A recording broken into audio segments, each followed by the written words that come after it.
You're welcome here again to Prep with Chigozie. I am sorry for the long break, but trust me, I am back here again as if I never left in the first place. So today we're going to be looking at one of the trickiest questions. Under the digital SAT.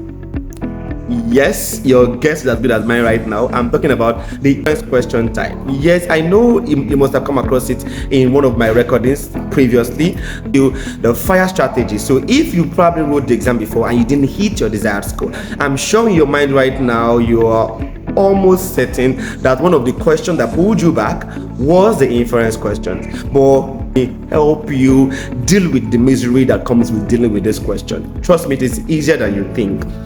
And yes, as you can see on my screen, the question often comes this way: which choice most logically completes text?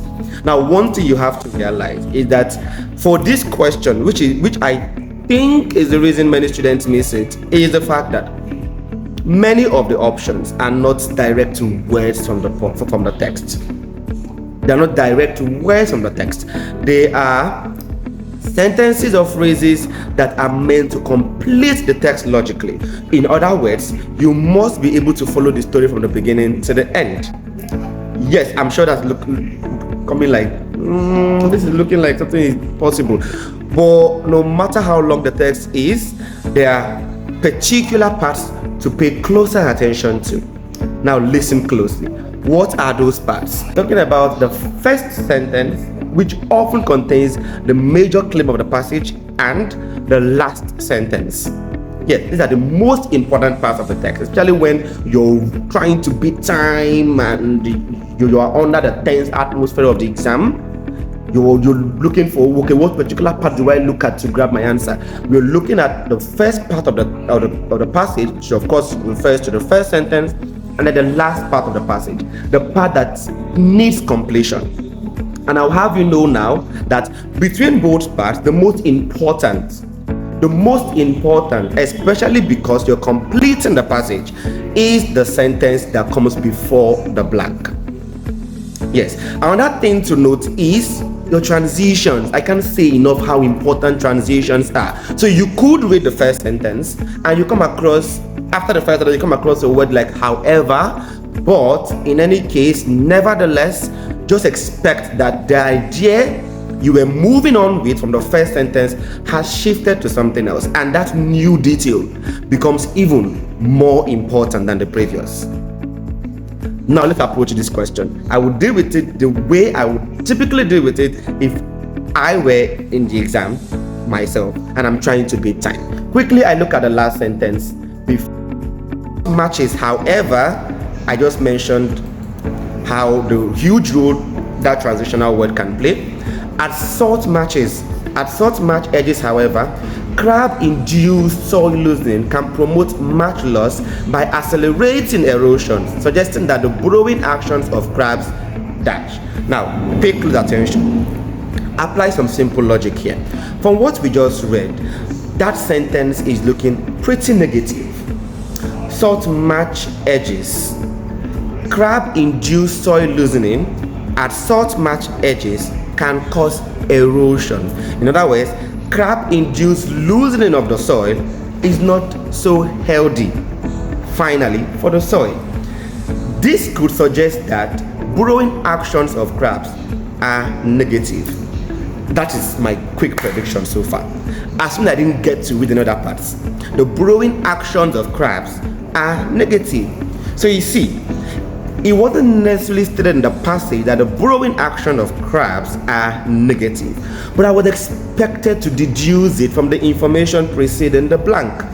So it's important that I paid closer attention, read it again, and understood it to know it is a negative information, and what is coming after should continue on that lens.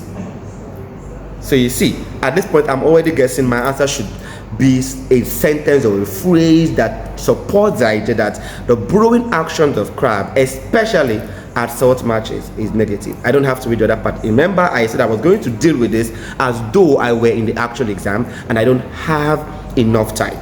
Now let's consider the options quickly.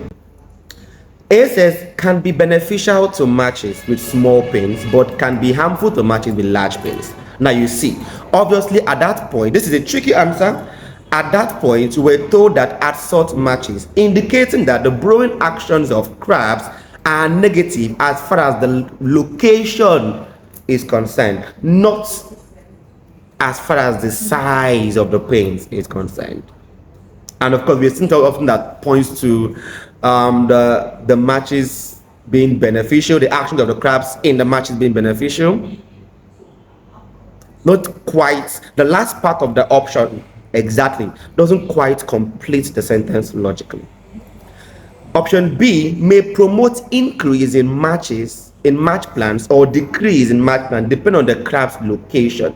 Now I like the last part of this sentence. It seems to be more in line with the last part of the passage. Remember, I didn't read from the beginning, and I mentioned earlier that there are two essential parts: the first claim and the claim before the blank. But based on what I have seen before the blank right now, this is looking quite like it, especially with this part that says that the plant match decreases in match plants depending on the crab's location.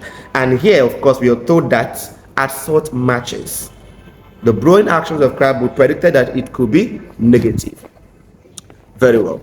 So hold on to this option. Option A obviously is eliminated. Option C tends to be more heavily concentrated in areas of match interiors with standing water. This is totally off the context. I can't say anything about standing water or yes, interiors.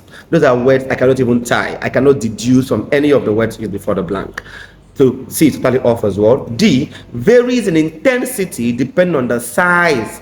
Also, I like, this is obviously wrong because it is stressing on the idea of size as opposed to location, whether they work for you.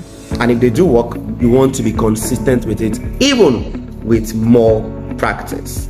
And as you come across practice and you come across new words, take them down along their synonyms in case you come across these words again. So until I come your way next time with another insightful video such as this, keep practicing, and I wish you the very best on your SAT test.